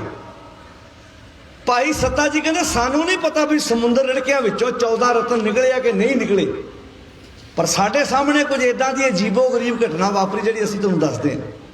ਮਧਾਣਾ ਪਰਬਤ कर नेत्र बासक। मधाना पਰਬਤ ਦਾ अर्थ की है? गुरु नानक साहब सच्चे पातशाह जी ने सुरत दी मधानी नूं कर नेत्र बासक, जिहड़ा मन सप दे सप वर्गा सी टेढ़ा मेढ़ा, ਉਹਦਾ ਬਾਸਕ बना के कीता शब्द रिड़के आउण। किहनूं रिड़किया जी? शब्द नूं रिड़कीए। डॉक्टर किदां बनदा है? बच्चा एजुकेशन रिड़कदा है, बच्चा किताबां रिड़कदा है। एक एडवोकेट किदां बनदा है? ਜਿਹੜੀ ਉਹਦੀ ਲਾਇਬ੍ਰੇਰੀ 'ਚ ਕਿਤਾਬਾਂ ਪਈਆਂ ਹੁੰਦੀਆਂ, ਕੱਲੀ ਕੱਲੀ ਕਿਤਾਬ ਦੇ ਵਿੱਚੋਂ ਦੀ ਉਹ ਲੰਘਿਆ ਹੁੰਦਾ। ਕਿੱਦਾਂ ਬਣਦਾ ਜੀ ਡਾਕਟਰ? ਉਹ ਕੱਲੀ ਕੱਲੀ ਕਿਤਾਬ ਦੇ ਵਿੱਚੋਂ ਦੀ ਲੰਘਦਾ, ਉਹਨੂੰ ਰਿੜਕਦਾ, ਜਿਵੇਂ ਆਪਾਂ ਮਧਾਣੀ ਦੇ ਨਾਲ ਦਹੀਂ ਰਿੜਕਦੇ ਆ। ਗੁਰੂ ਨਾਨਕ ਸਾਹਿਬ ਨੇ ਸ਼ਬਦ ਰਿੜਕਿਆ, ਮਧਾਣਾ ਪਰਬਤ ਕਰ ਨੇਤਰ ਬਾਸਕ, ਸ਼ਬਦ ਰਿੜਕੇ ਹੋਣ ਤੇ ਕੀ ਕੱਢਿਆ? 14 ਰਤਨ ਨਿਕਾਲੇ ਉਹਨੇ। 14 ਰਤਨ निकाल। वो किहड़े 14 रतन सी? सोहना समाज सर्जिया। उस एजुकेशन दे विचों कितना कुछ निकलिया। जिस औरत नूं पैर दी जुत्ती कहा जा रहा सी, पति मर जाए तो औरत नूं नाल सती किया जाता सी, उस एजुकेशन चों यह कढ़िया कि जे पत्नी मरण तो बाद पति नूं दूजा विआह कराउण दा अधिकार है, तो इत्थे किसी पत्नी का पति छोटी उम्र च कालवास हो जाए, परिवारां दी सहमति नाल उहनूं भी पुनर विआह कराउण दी आग्या होनी चाहिए। ये किचों निकलिया सी? बोलो भैनों, शब्द रिड़के होने च। अज शब्द नहीं है साडे कोल। अज असीं बुत पूज रहे हैं, अज असीं तस्वीरां पूज रहे हैं, अज शब्द नहीं है। शब्द विच बड़ी वड्डी पावर है। इत्थों किसी बंदे ने दिल्ली पहली बार जाना है तो जाना बाई रोड है, जिन्ने साइन बोर्ड लगे ने उतों शब्द ला लो, तुहानूं पता नहीं लगेगा इत्थों दिल्ली किन्नी रह गई है। पर तुसीं गड्डी ते जा रहे हो, परिवार तुहाडा नाल है, एक्सीलेटर ते पैर राखी जा रहे हो, दिल्ली तुहानूं कोई बंदा उडीक रहा है, तुसीं साइन बोर्ड ते वेख वेख के दसी जाओगे इन्ने किलोमीटर तय कर रहे हैं तो इन्ने किलोमीटर पिछे सफर रह गए। शब्द तुहानूं तुहाडी मंजिल वाल लैके जांदा, बुत नहीं ना ना बुत नहीं लैके जा सकदा। GPS है। पढ़िया लिखिया मेरिया भैणां धीआं बच्चियां मेरे भरा बुजुर्ग बैठे हो, सुनियो ध्यान नाल। तुसीं किसी बंदे दे घर जाना होवे पहली बार, इत्थे तां नहीं सिस्टम, बाहरलियां कंट्रियां दा सिस्टम इदां दा, तुसीं किसी घर पहली बार जाना है ना, उहनूं की कहीदा भला? अपने घर दा एड्रैस मैनूं सेंड कर दे। वो बंदा GPS च पाउंदा है, GPS दस दिंदा है इन्ने किलोमीटर है, इन्ने मील है, इन्ना टाइम लगू, आ रस्ते ने, किहड़े रस्ते जाना मर्जी तेरी। उच्ची बोलो जी अपनी। कभी इदा होया भी बंदा जिन्होंने कहे मैनूं घर का एड्रैस भेज, तो कभी यह क्या हो भी तुहाडे घर की रजिस्ट्री किहदे नां ते है? वो कहे जी पापा जी के नां ते, कहे पापा जी की फोटो भेज दे मैनूं, जां पापा जी का नाम भेज दे। GPS ने कहना मैनूं फोटोआं की समझ नहीं आउंदी, मैं बुत पूजक नहीं हाँ, मेरे जो शब्द पाओ अंक लिखो तो मैं दस देवांगा किन्ने किलोमीटर है तो कितना टाइम लगना है। बुत्तां दी ते उहनूं भी समझ नहीं आउंदी। ते साडे पढ़े लिखे लोग की कर रहे हैं भला इत्थे? बुत पूज पूज हिंदू मूए तुर्क मूए सिर नाई। एवें थोड़ा अगले क्यों एक राष्ट्र बनाउण नूं फिरदे, अगले पता है बुत पूजक ने। इत्थे शब्द रिड़के आउणे, आ विचारधारा दी जंग है साडी सारी। वो बुत पूजदे, असीं साडू गुरु साहब ने शब्द रिड़कण लई आखिआ। एजुकेशन तो शब्द कोई भी रिड़क सकता, हिंदू मुसलमान क्रिश्चन काला गोरा जैनी बोधी पारसी, कोई पाबंदी थोड़ा, कोई भी रिड़क सकता। हुण उधर यहूदियां नूं अगलियां ने कहता तो उन्होंने पूरी दुनिया नूं एजुकेशन के नाल अपने अधीन कर लिया। साडे कोल की है? अं टलियां खड़काई जाने, बुत पूजी जाने, निशान साहब 100-100 फुट लगे ने, गुरु के कोलों शब्द विचार लैण नूं तैयार नहीं है। असीं आउने 10 रुपया गोलक च पाउने, परिक्रमा करते हैं, देख लैने तो चले जाने, पता ही नहीं है सानूं गुरु साहब ने क्या की है। मारो ध्यान आपो अपने परिवारों वाल, किन्ने परिवारों गुरबाणी का सहज पाठ विचार करके किया जाता भी बाणी कहती की है। सानूं हर एक सिख के घर निरंतर बाणी का पाठ चाहिए सी, भावें 1 अंक पढ़ता, भावें 2 पढ़ता, भावें 3 पढ़ता, उन्होंने नाल समझदा बाणी आ कहती है, मैं आ के कर रहा।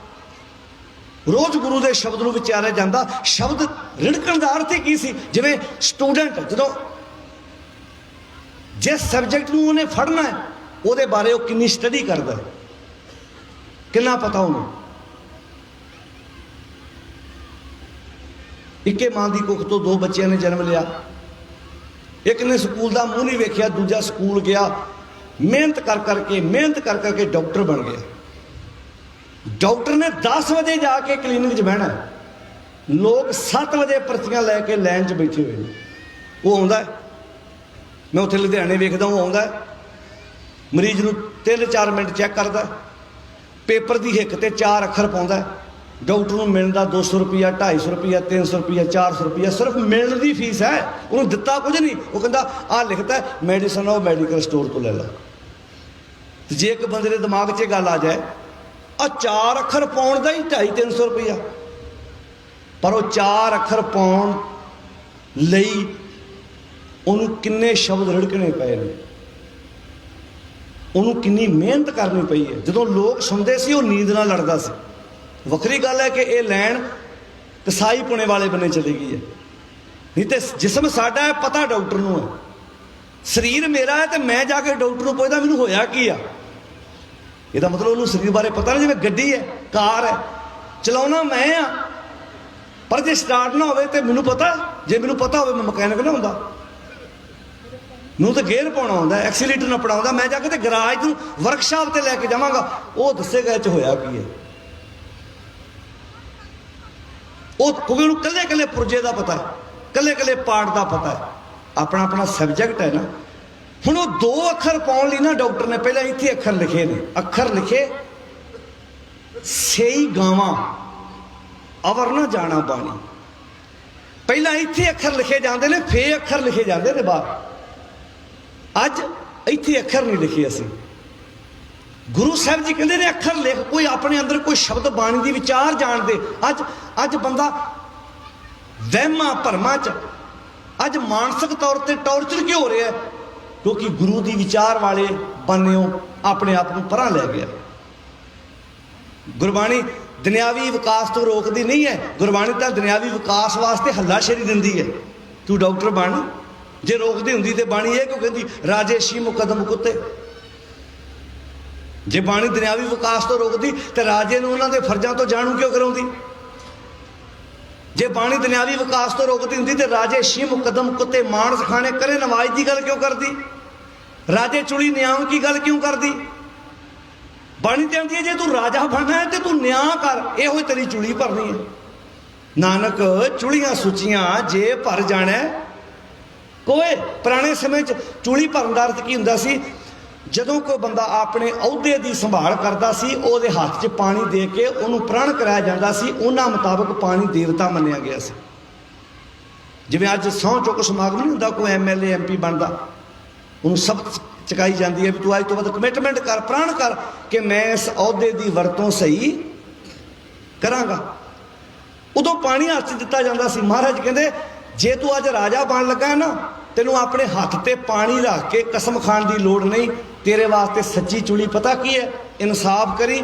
ਉਸ ਇਨਸਾਫ ਸਾਹਮਣੇ ਭਾਵੇਂ ਤੇਰਾ ਕੋਈ ਧੀ ਪੁੱਤ ਭਰਾ ਭੈਣ ਬਾਪ ਕੋਈ ਵੀ ਆ ਜਾਏ, ਇਨਸਾਫ ਕਰ ਲੱਗਿਆ ਬੇਈਮਾਨੀ ਨਾ ਕਰੇ। ਹੈ ਕੋ ਮੁਕਾਬਲੇ ਦਾ ਇਹ ਵਿਚਾਰਧਾਰਾ। ਆਪਾਂ ਕਹਿੰਦੇ ਗੁਰੂ ਨਾਨਕ ਸਾਹਿਬ ਰੱਬ ਨਾਲ ਜੋੜਨ ਆਏ ਸੀ। ਰੱਬ ਨਾਲ ਰਾਜਿਆਂ ਨੂੰ ਉਹਨਾਂ ਦੇ ਫਰਜ਼ਾਂ ਤੋਂ ਜਾਣੂ ਕਰਾਉਣਾ ਵੀ ਪਰਮੇਸ਼ਰ ਦੀ ਇਬਾਦਤ ਹੈ। ਇਹ ਵੀ ਉਹਦੀ ਬੰਦਗੀ ਦਾ ਹਿੱਸਾ ਹੈ। ਹਰਨਾ ਬਾਜਾਂ ਤੈ ਸਿਕਦਾਰਾਂ ਇਹਨਾਂ ਪੜਿਆ ਨਾਉ, ਫਾਂਦੀ ਲੱਗੀ ਜ਼ਾਤ ਭਾਇਨ ਅੱਗੇ ਨਾਹੀ ਥਾਉ, ਸੋ ਪੜਿਆ ਸੋ ਪੰਡਤ ਬੀਨਾ ਜਿਨੀ ਕਮਾਣਾ ਨਾ, ਪਹਿਲੋਂ ਦੇ ਜੜ ਅੰਦਰ ਜੰਮੇ ਤਾਂ ਉੱਪਰ ਹੋਵੇ ਛਾਉ। ਵਿਦਿਆ ਉਹੀ ਪਰਉਪਕਾਰ ਕਰਦੀ ਹੈ ਜਿਹਦੀਆਂ ਜੜ੍ਹਾਂ ਸੱਚ ਨਾਲ ਜੁੜੀਆਂ ਹੋਈਆਂ ਨੇ। ਨਹੀਂ ਤੇ ਵਿਦਿਆ ਤੇ ਬਹੁਤ ਹੈ ਲੋਕਾਂ ਕੋਲ। ਵਿਦਿਆ ਤੇ ਉਸ ਡਾਕਟਰ ਦੇ ਕੋਲ ਵੀ ਹੈਗੀ। ਹੁਣੇ ਸ਼ਬਦ ਪੜਿਆ ਸੀ ਨਾ, ਜੇ 100 ਚੰਦਾ ਉਗਵੇ 100 ਚੰਦਰਮਾ ਵੀ ਉਦੇ ਜਾਣ, ਸੂਰਜ ਚੜੇ। ਉਹ ਇਹਨਾਂ ਐਸ ਸੂਰਜ ਦੀ ਗੱਲ ਹੋ ਰਹੀ ਹੈ ਭਲਾ ਕਿਉਂ? ਸਾਧ ਸੰਗਤ ਜੀ, ਗੁਰੂ ਅੰਗਦ ਸਾਹਿਬ ਦਾ ਸ਼ਲੋਕ ਹੈ ਆਸਾ ਕੀ ਵਾਰ ਦੀ ਪਹਿਲੀ ਪੌੜੀ ਨਾਲ, ਜੇ 100 ਚੰਦਾ ਸੂਰਜ ਚੜੇ ਹਜ਼ਾਰਾਂ ਸੂਰਜ ਚੜ ਜਾਣ। ਕੀ ਐ ਸੂਰਜ ਦੀ ਗੱਲ ਹੋ ਰਹੀ ਹੈ ਜਿਹੜਾ ਹੁਣ ਚੜਿਆ, ਜਿਹੜਾ ਆਪਾਂ ਵੇਖ ਰਹੇ ਹਾਂ? ਗੱਲ ਤੇ ਬੰਦੇ ਦੇ ਅੰਦਰ ਦੀ ਹੋ ਰਹੀ ਹੈ। ਤੇ ਫਿਰ ਉਹ ਸੂਰਜ ਤੇ ਚੰਦਰਮਾ ਕੀ ਆ? ਭਾਵ ਦੁਨਿਆਵੀ ਤੌਰ ਤੇ ਤੇਰੇ ਕੋਲ ਜਿੰਨੀ ਮਰਜ਼ੀ ਉੱਚ ਵਿਦਿਆ ਆ ਜਾਏ, ਜੇ ਤੇਰੇ ਕੋਲ ਗੁਰੂ ਦਾ ਸੱਚਾ ਗਿਆਨ ਨਾ ਹੋਇਆ ਤਾਂ ਵਿਦਿਆ ਦੁਨੀਆ ਤੇ ਤਬਾਹੀ ਵੀ ਮਚਾ ਦਿੰਦੀ ਹੈ। ਹੁਣ ਮੰਨ ਲਓ ਇੱਕ ਡਾਕਟਰ ਹੈ, ਉਹਦੇ ਕੋਲ ਸੱਚਾ ਗਿਆਨ ਨਾ ਹੋਇਆ ਤੇ ਬੰਦਾ ਰਾਤ 12 ਵਜੇ ਮਰ ਗਿਆ, ਵੈਂਟੀਲੇਟਰ ਤੇ ਪਾ ਕੇ ਪਰਿਵਾਰ ਕੋਲੋਂ ਸਵੇਰ ਤੱਕ ਭਾਵੇਂ 2 ਲੱਖ ਖਰਚਾ ਬਣਾ ਲੈ। ਕਿਉਂ ਸਾਹ ਸਮਝ? ਪਰਿਵਾਰ ਵਾਲਿਆਂ ਨੂੰ ਕੀ ਪਤਾ ICU ਵਿੱਚ ਲੱਗਾ ਹੋਇਆ, ਪੰਪ ਹੋ ਰਿਹਾ। ਉਹ ਪੁੱਛੀ ਜਾਂਦੇ ਵਿਚਾਰੇ ਭੋਲੇ ਜੀ ਕੀ ਬਣਿਆ? ਕਹਿੰਦੇ ਅੱਗੇ ਨਾਲੋਂ ਕੁਝ ਫਰਕ ਪੈ ਗਿਆ। ਇੱਕ ਡਾਕਟਰ ਦਿੱਲੀੋਂ ਮੰਗਾਉਣਾ, ਖਰਚਾ ਆਏਗਾ ਪਲੇਨ ਦਾ ਤੇ ਫੀਸ ਉਹਦੀ 50,000 ਹੈ, ਮੰਗਾ ਲਈਏ। ਤੇ ਫਸਿਆ ਬੰਦਾ, ਇੱਕੋ ਪੁੱਤ ਐਕਸੀਡੈਂਟ 'ਚ ਨੁਕਸਾਨ ਹੋਇਆ। ਫਸਿਆ ਬੰਦਾ ਕੀ ਕਹਿੰਦਾ? ਦੁਕਾਨ ਗਿਰਵੀ ਰੱਖ ਦਿੰਦਾ, 4 ਤੋਲੇ ਸੋਨਾ ਪਿਆ ਉਹ ਰੱਖ ਦਿੰਦਾ। ਤੇ ਡਾਕਟਰ ਨੂੰ ਪਤਾ ਡੈਥ ਹੋ ਚੁੱਕੀ ਹੈ। ਜੇ 100 ਚੰਦਾ ਉਹ ਹੈ। ਇਹੋ ਜਿਹੇ ਹਜ਼ਾਰਾਂ ਬੰਦਿਆਂ ਨੂੰ ਇਹੋ ਜਿਹੀ ਵਿਦਿਆ ਅੱਜ, ਪਰ ਗੁਰਬਿਨ ਘੋਰ ਅੰਧਾਰ, ਗੁਰੂ ਤੋਂ ਬਿਨਾਂ ਤੇਰੀ ਜ਼ਿੰਦਗੀ 'ਚ ਕੋਪ ਹਨੇਰਾ ਹੈ। ਐਡਵੋਕੇਟ ਬਣ ਗਏ ਤੂੰ, ਪਤਾ ਵੀ ਹੈ ਵੀ ਇਹਨਾਂ ਨੇ ਤੇਲ ਪਾ ਕੇ ਧੀ ਸਾੜੀ ਹੈ, ਪਰ ਤੂੰ ਪੈਸੇ ਚੱਕ ਗਿਆ ਉਹਨਾਂ ਨੂੰ, ਉਲਟਾ ਉਹਨਾਂ ਨੂੰ ਉਸ ਧੀ ਨੂੰ ਵੱਧ ਚੱਲਣ ਬਣਾਉਣ ਲਈ ਤੂੰ ਪੈਸੇ ਚੱਕ ਗਿਆ। ਲੜਕੇ ਵਾਲੇ ਦੇ ਹੱਕ 'ਚ ਕੇਸ ਭੁਗਤ ਰਹੇ। ਤੇਰੇ ਮਾਂ-ਬਾਪ ਨੇ ਤੈਨੂੰ ਵਕੀਲ ਪੈਸੇ ਖਰਚ ਕਰਕੇ ਬਣਾਇਆ ਸੀ। ਪਿਆਰੇ, ਜਿੰਨੀ ਵੀ ਸਤਿਗੁਰ ਦੀ ਬਾਣੀ ਹੈ ਨਾ, ਇਹ ਬਾਹਰਲੇ ਸੂਰਜ ਤੇ ਚੰਦਰਮਾ ਦੀ ਗੱਲ ਨਹੀਂ ਕਰ ਰਹੀ। ਇੱਥੇ ਗੱਲ ਬੰਦੇ ਦੇ ਅੰਦਰ ਦੀ ਹੋ ਰਹੀ ਹੈ। ਜਦੋਂ ਸੁਨਾਮੀ ਦੀ ਗੱਲ ਵੀ ਆਈ ਨਾ ਬਾਣੀ 'ਚ, ਭੀਤਰ ਅਗਨ, ਬਨਸਪਤ ਮੌਲੀ, ਸਾਗਰ ਪੰਡਾ, ਸਾਸਨ ਜੀ ਦੀਆਂ ਤੁਕਾਂ ਪਤਾ ਮੈਂ ਕਿਉਂ ਬੋਲਦਾ ਕਿ ਤੁਸੀਂ ਤੋਕ ਗਿਓ ਪੂਰੀ ਕਰੋ। ਭੀਤਰ ਅਗਨ, ਬਨਸਪਤ ਮੌਲੀ, ਸਾਗਰ ਪੰਡਾ ਪਾਇਆ, ਚੰਦ ਸੂਰਜ ਦੋਏ ਘਰ ਹੀ ਭੀਤਰ। ਪਾਤਸ਼ਾਹ ਕਹਿੰਦੇ ਐਸਾ ਗਿਆਨ ਨਾ ਪਾਇਆ। ਭਾਵੇਂ ਦਰਖਤ ਹਰਿਆ ਹੀ ਹੈ, ਪਰ ਹਰ ਦਰਖਤ ਵਿੱਚ ਅੱਗ ਹੈਗੀ ਹੈ। ਧਿਆਨ ਨਾਲ ਸੁਣਿਓ, ਐਗਜ਼ਾਮਪਲ ਕਿੱਡੀ ਕਮਾਲ ਦੀ ਦਿੱਤੀ ਗੁਰੂ ਸਾਹਿਬ ਨੇ।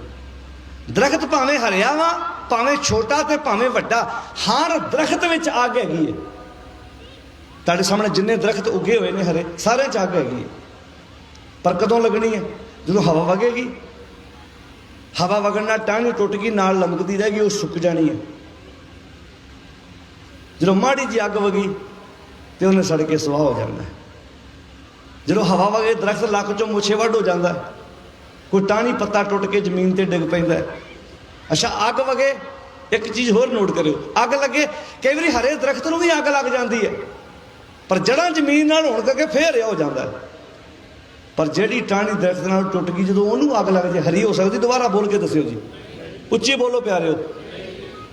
ਇੱਥੇ ਗੱਲ ਦਰਖਤ ਦੀ ਨਹੀਂ ਹੋ ਰਹੀ, ਇੱਥੇ ਗੱਲ ਤੁਹਾਡੀ ਤੇ ਮੇਰੀ ਹੋ ਰਹੀ ਹੈ। ਇੱਥੇ ਧਰਤੀ ਹੈ, ਗੁਰੂ ਦਾ ਸ਼ਬਦ, ਦਰਖਤ ਹੈ ਤੁਸੀਂ ਤੇ ਮੈਂ।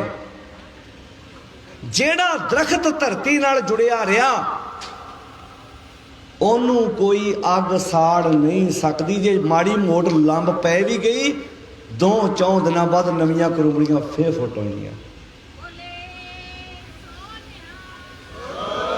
ਪਰ ਜਿਹੜਾ ਟਾਹਣਾ, ਜਿਹੜੀ ਟਾਹਣੀ, ਜਿਹੜਾ ਦਰਖਤ ਧਰਤੀ ਨਾਲ ਲਿੰਕ ਤੋੜ ਗਿਆ, ਉਹਨੂੰ ਕੋਈ ਸੜਨੋਂ ਬਚਾ ਨਹੀਂ ਸਕਦਾ।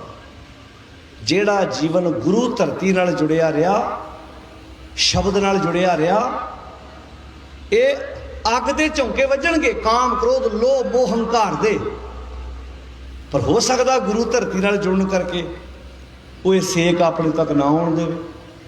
ਜੇ ਮਾੜਾ ਮੋਟਾ ਆ ਗਿਆ ਫੇਰ ਹਰਿਆ ਹੋ ਜਾਏ, ਪਰ ਜੇ ਲਿੰਕ ਟੁੱਟ ਗਿਆ ਫੇਰ ਸਾਨੂੰ ਕੋ ਸੜਨੋਂ ਬਚਾ।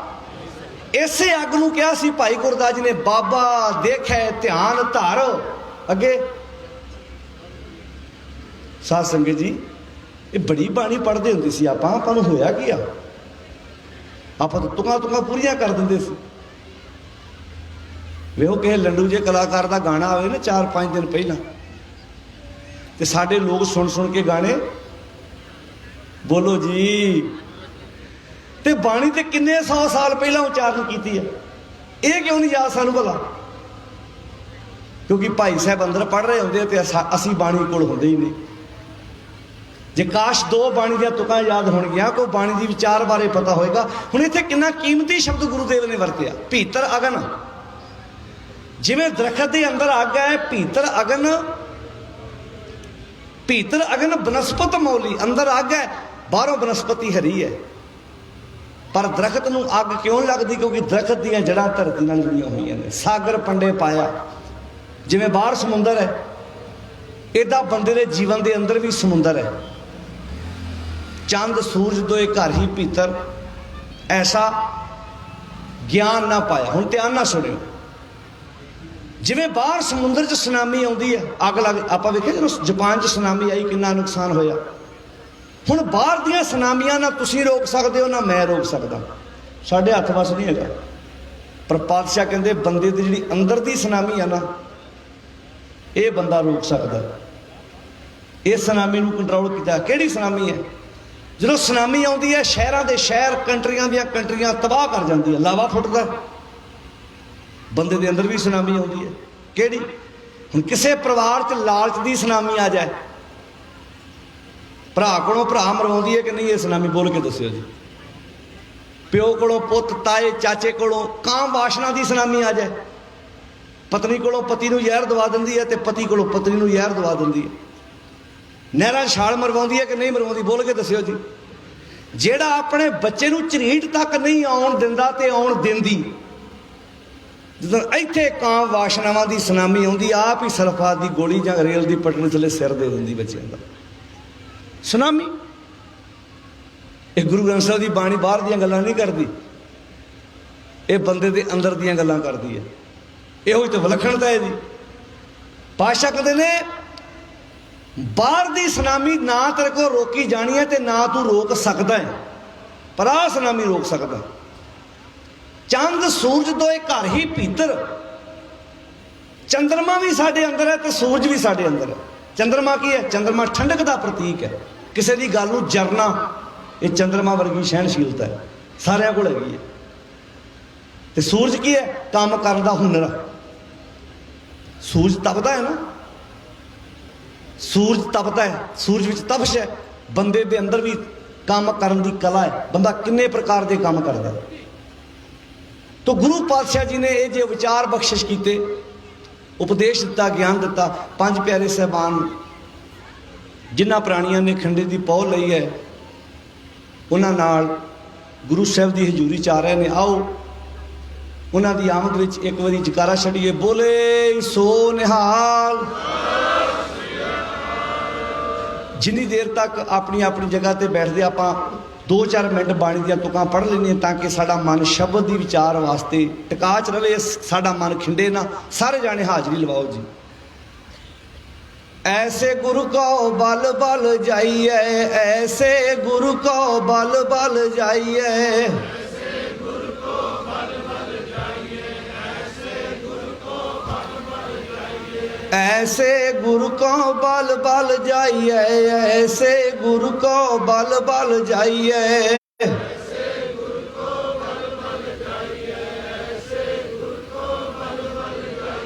आप मुकुट मोहि तारे, आप मुकुट मोहि तारे, आप मुकुट मोहि तारे, आप मुकुट मोहि तारे।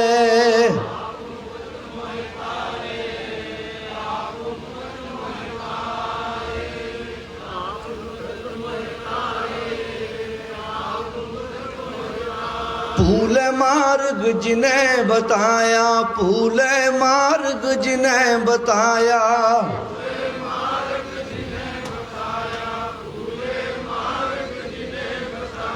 ऐसा गुरवड भागी पाया, ऐसा गुरवड भागी पाया,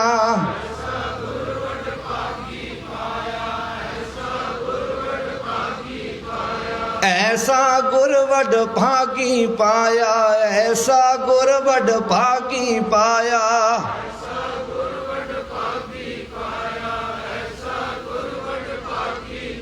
ਅਸੀਂ ਵੱਡਿਆਂ ਭਾਗਾਂ ਵਾਲੇ ਆ ਕਿ ਸਾਡੇ ਕੋਲ ਏਡਾ ਮਹਾਨ ਸਤਿਗੁਰ ਦਾ ਗਿਆਨ ਦਾ ਖਜ਼ਾਨਾ ਸਾਨੂੰ ਬਖਸ਼ਿਸ਼ ਕੀਤਾ ਗੁਰਦੇਵ ਨੇ।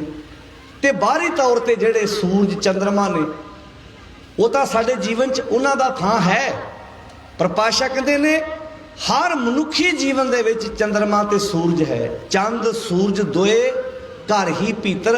चंद्रमा वर्गी ठंडक भी बंदे दे अंदर है ते सूरज वर्गा काम करन दा हुनर भी बंदे दे अंदर है।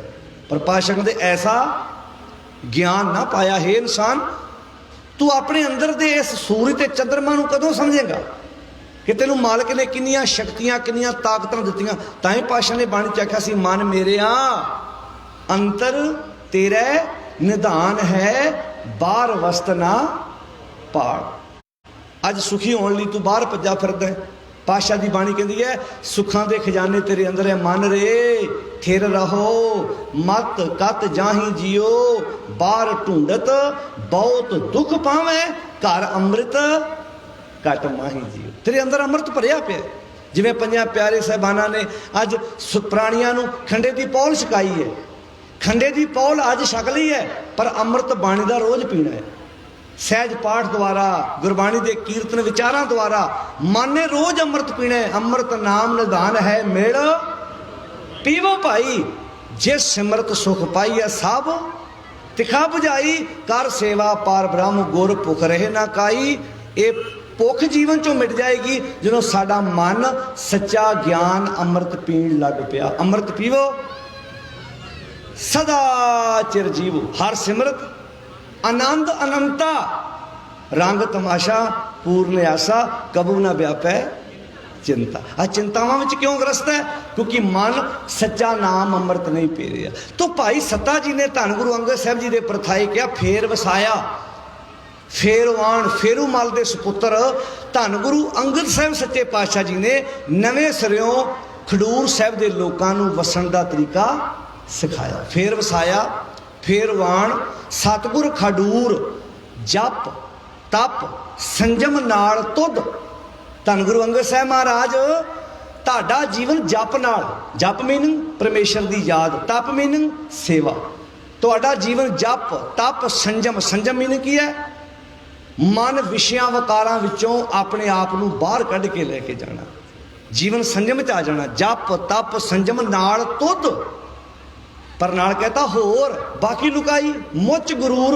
दुनिया के लोग हंकार विच सड़े पे ने, गुरूर च मरे पे ने, तो गुरूर मनुखता नूं सुख नहीं बल्कि दुख दिंदा है। लभ बिना है मानसा ज्यों, सारे बोलो ज्यों पानी बूर। पानी वेखिया सरोवरां ते बहुत सोहना हुंदा पानी, ब्यूटी किन्नी पानी की ब्यूटी है। पानी गिलास च पाओ तुसीं किन्ना सोहना लगदा है, पर जो वो पानी किसी सरोवर च किसी झील दे विच खलो जाता उत्ते जाड़ा जम जाता है, बूर आ जाता। उस बूर ने पानी की सुंदरता का सत्या नाश मारता। बंदा कमाल दा सी, बीबी कमाल दी सी, अफसर कमाल दा सी, जवाई पुत्र धी कमाल दा सी, पर लालच ने इदां जिंदगी खराब करती जिवें पानी दे उत्ते आया जाड़ा पानी की सुंदरता खराब कर दिंदा।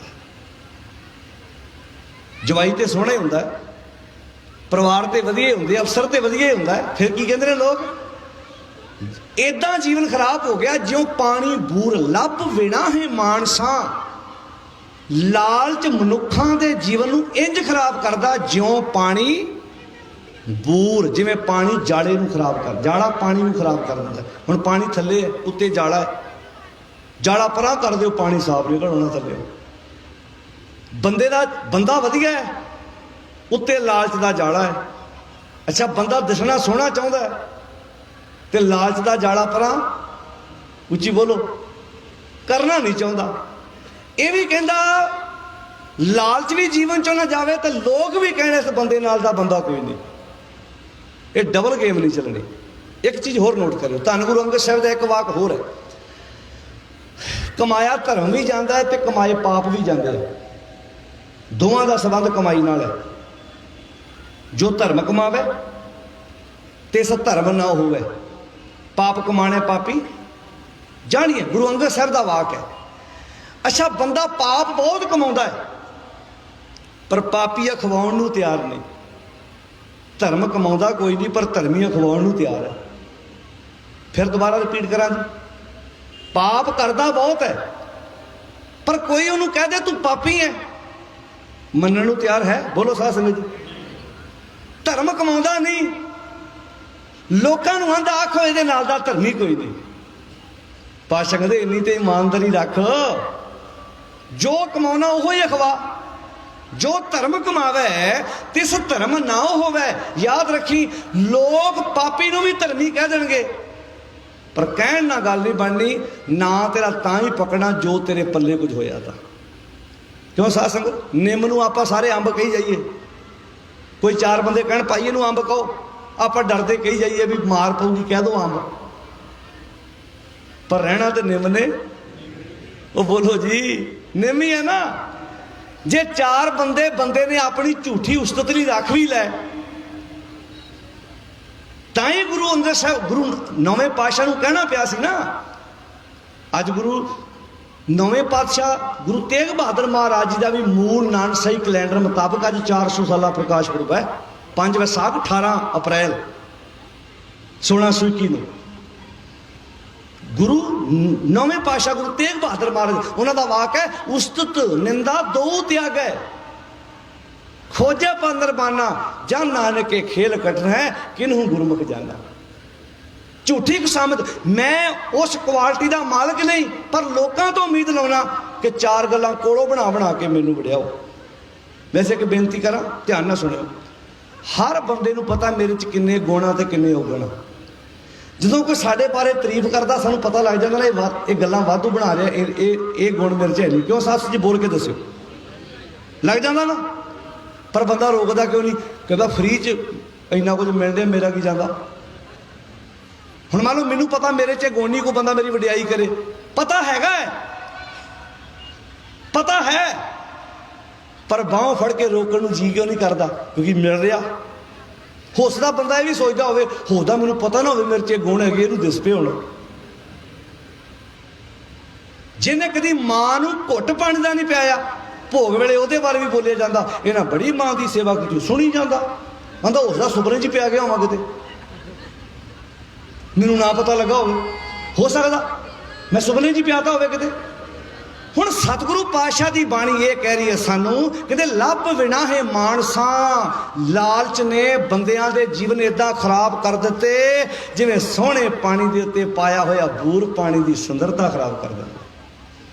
ਲੱਭ ਵਿਣਾ ਹੈ ਮਾਨਸਾਂ ਜਿਉਂ ਪਾਣੀ ਬੂਰ, ਵਨੇ ਦਰਗਾਹ ਗੁਰੂ ਕੀ ਵਰਦਾ ਹੈ, ਗੁਰੂ ਦੀ ਦਰਗਾਹ ਤੋਂ ਕੁਦਰਤੀ ਨੂਰ। ਧੰਨ ਗੁਰੂ ਅੰਗਦ ਸਾਹਿਬ, ਤੁਹਾਡੇ ਜੀਵਨ ਤੇ ਤੁਹਾਡੇ ਚਿਹਰੇ ਤੇ ਜਿਹੜਾ ਨੂਰ ਆ ਨਾ, ਉਹ ਆਮ ਨੂਰ ਥੋੜਾ, ਉਹ ਤੇ ਗੁਰੂ ਵੱਲੋਂ ਬਖਸ਼ਿਸ਼ ਕੀਤਾ ਹੋਇਆ ਨੂਰ ਹੈ। ਵਰਿਆ ਦਰਗਾਹ ਗੁਰੂ ਕੀ ਕੁਦਰਤੀ ਨੂਰ, ਜਿਤ ਸੁਹਾਥ ਨਾ ਲੱਭਈ ਤੂੰ ਉਹ ਠਰੂਰ।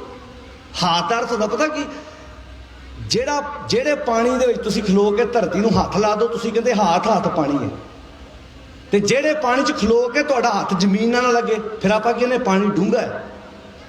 ਕਹਿੰਦੇ ਧੰਨ ਗੁਰੂ ਅੰਗਦ ਸਾਹਿਬ ਜੀ, ਹੋ ਸਕਦਾ ਕੱਲ ਨੂੰ ਸਮੁੰਦਰ ਦਾ ਪਾਣੀ ਵੀ ਲੋਕ ਮਾਪ ਲੈਣ ਵੀ ਇੰਨਾ ਕੁ ਡੂੰਘਾ ਵਾ। ਭਾਈ ਸੱਤਾ ਜੀ ਕਹਿੰਦੇ ਗੁਰੂ ਅੰਗਦ ਸਾਹਿਬ ਜੀ ਜਦੋਂ ਸ਼ਿਪ ਸਮੁੰਦਰ 'ਚ ਖਿਲਾਰਦੇ ਆ ਨਾ, ਅਗਲੇ ਧਰਤੀ ਤੱਕ ਨਾਪ ਲੈਂਦੇ ਵੀ ਇੰਨਾ ਕੁ ਡੂੰਘਾ ਹੈ ਇਹ ਸਮੁੰਦਰ ਦਾ ਪਾਣੀ, ਇਹ ਤੇ ਮਿਲਿਆ ਜਾਊ। ਪਰ ਧੰਨ ਗੁਰੂ ਅੰਗਦ ਸਾਹਿਬ ਜੀ, ਜਿੱਤ ਸੁਹਾਥ ਨਾ ਲੱਭਈ ਤੂੰ ਉਹ ਠਰੂਰ, ਤੂੰ ਉਹ ਠੰਡਾ ਸੀਤਲ ਜਲ ਹੈ ਜਿਹੜਾ ਕਦੀ ਮਾਪਿਆ ਨਹੀਂ ਜਾ ਸਕਦਾ, ਜਿਹੜਾ ਕਦੀ ਤੋਲਿਆ ਨਹੀਂ ਜਾ ਸਕਦਾ। ਨੌ ਨਿਧ ਨਾਮ ਨਿਧਾਨ ਹੈ ਤੁਧ ਵਿੱਚ ਭਰਪੂਰ। ਜਿਹੜਾ ਆਤਮਿਕ ਟਿਕਾ ਲੱਭਣ ਲਈ ਲੋਕ ਤਰਲੇ ਮਾਰਦੇ ਫਿਰਦੇ ਆ ਨਾ, ਉਹ ਤੇਰੇ 'ਚ ਨਕਾ ਨਕ ਭਰਿਆ ਪਿਆ। ਪਰ ਨਿੰਦਾ ਤੇਰੀ ਜੋ ਕਰੇ, ਜਿਹੜੇ ਇਸ ਨਾਮ ਨੂੰ, ਇਸ ਚੰਗਿਆਈ ਨੂੰ ਲੈਣਾ ਨਹੀਂ ਚਾਹੁੰਦੇ ਤੇ ਉਲਟੀ ਨਿੰਦਿਆ ਕਰਦੇ ਆ, ਸੋ ਵੰਝਾ ਚੂਰ, ਉਹ ਚੂਰ ਹੋ ਜਾਂਦੇ ਆ। ਉਹ ਦੁਨੀਆ ਦੇ ਤਖਤੇ ਤੋਂ ਨਾ ਮਿਟ ਜਾਂਦਾ, ਸੋ ਵੰਝੇ ਚੂਰ। ਕਹਿੰਦੇ ਇੱਥੇ ਬਸ ਨਹੀਂ, ਇੱਥੇ ਬਸ ਨਹੀਂ। ਕਹਿੰਦੇ ਕਮਾਲ ਦੀ ਗੱਲ ਵੇਖੋ, ਨੇੜਾ ਦਿਸੇ ਮਾਤ ਲੋਕ, ਸਾਡੇ ਲੋਕਾਂ ਨੂੰ ਤਾਂ ਨੇੜਾ ਹੀ ਦਿਸਦਾ। ਤੁਸੀਂ ਦੇਖੋ ਠੱਗੀ ਮਾਰਦਾ ਨਾ ਬੰਦਾ, ਉਹ ਬਹੁਤ ਨੇੜੇ ਵੇਖਦਾ, ਵੀ ਇੱਥੋਂ ਤੱਕ ਹੀ ਵੇਖਦਾ, ਦੂਰ ਦੀ ਨਹੀਂ ਸੋਚਦਾ ਕਿ ਮੇਰੀ ਠੱਗੀ ਨਾਲ ਮੇਰੀਆਂ ਪੀੜ੍ਹੀਆਂ ਤੇ ਕੀ ਅਸਰ ਪੈਣਾ। ਕਿਉਂ ਸਾਧ ਸੰਗਤ? ਜਦੋਂ ਕੋਈ ਬੰਦਾ ਧੋਖਾ ਕਰਦਾ, ਬੇਈਮਾਨੀ ਕਰਦਾ, ਦੂਰ ਦੀ ਸੋਚਦਾ, ਉਹ ਤਾਂ ਨੇੜੇ ਨੇੜੇ ਸੋਚਦਾ। ਬਸ ਆਪਣਾ ਵੇਖਦਾ ਵੀ ਬਸ ਇੰਨਾ ਕੁ ਮਾਰ ਲੈਂਦੀ ਬੇਈਮਾਨੀ, ਚੱਲ ਬਾਕੀ ਵੇਖਾਂਗੇ। ਭਾਈ ਸੱਤਾ ਜੀ ਕਹਿੰਦੇ ਧੰਨ ਗੁਰੂ ਅੰਗਦ ਸਾਹਿਬ ਜੀ, ਨੇੜੇ ਦਿਸੈ ਮਾਤ ਲੋਕ, ਦੁਨਿਆਵੀ ਲੋਕਾਂ ਨੂੰ ਤੇ ਨੇੜੇ ਨੇੜੇ ਦਿਸਦਾ, ਪਰ ਤੁਧ ਸੁੱਝੇ ਦੂਰ, ਤੁਹਾਨੂੰ ਤਾਂ ਦੂਰ ਤੱਕ ਦਿਸਦਾ। ਤੁਸੀਂ ਤਾਂ ਦੂਰ ਤੱਕ ਜਾਣਦੇ ਹੋ ਕਿ ਜੇ ਆਹ ਕੰਮ ਕੀਤਾ ਇਹਦਾ ਨਤੀਜਾ ਆ ਨਿਕਲੂ। ਹੁਣ ਧਿਆਨ ਨਾਲ ਸੁਣਿਓ, ਆ ਧਰਤੀ ਉਹ 3-4 ਫੁੱਟ ਉੱਚਾ ਮੈਂ ਬੈਠਾ, ਮੈਨੂੰ ਥੋੜਾ ਜਿਹਾ ਵੱਧ ਦਿਸਦਾ। ਜਿਹੜਾ ਬੰਦਾ ਇਹਦੇ ਤੋਂ ਉੱਚਾ ਬੈਠੇਗਾ ਉਹਨੂੰ ਹੋਰ ਦੂਰ ਤੱਕ ਦਿਸੂ, ਜਿਹੜਾ ਕੋਠੇ ਦੀ ਮਕਾਨ ਦੀ ਛੱਤ ਤੇ ਚੜ ਗਿਆ ਉਹਨੂੰ ਹੋਰ ਜ਼ਿਆਦਾ ਦਿਸੂ। ਤੇ ਜੇ ਬੰਦਾ 5-7 ਮੰਜ਼ਲੀ ਬਿਲਡਿੰਗ ਤੇ ਚੜ ਜਾਏ ਉਹਨੂੰ ਹੋਰ ਦੂਰ ਤੱਕ ਦਿਸੂ।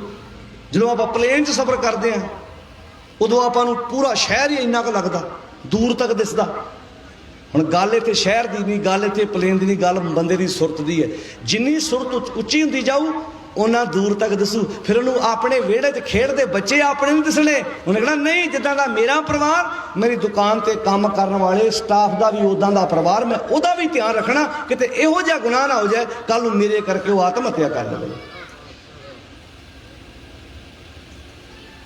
ਤੇ ਜਿਹੜਾ ਸਟਾਫ ਕੰਮ ਕਰ ਰਿਹਾ ਉਹਨੇ ਇਹ ਸੋਚਣਾ ਕਿ ਮੈਂ ਇਹੋ ਜਿਹਾ ਕਦਮ ਨਾ ਪੁੱਟਾਂ ਕਿ ਮੇਰਾ ਮਾਲਕ ਦਾ ਕਾਰੋਬਾਰ ਠੱਪ ਹੋ ਜਾਏ ਤੇ ਮੈਂ ਬਿਜ਼ਨਸ ਹੀ ਉਹਦਾ ਗਵਾ ਕੇ ਰੱਖ ਦੇਵਾਂ।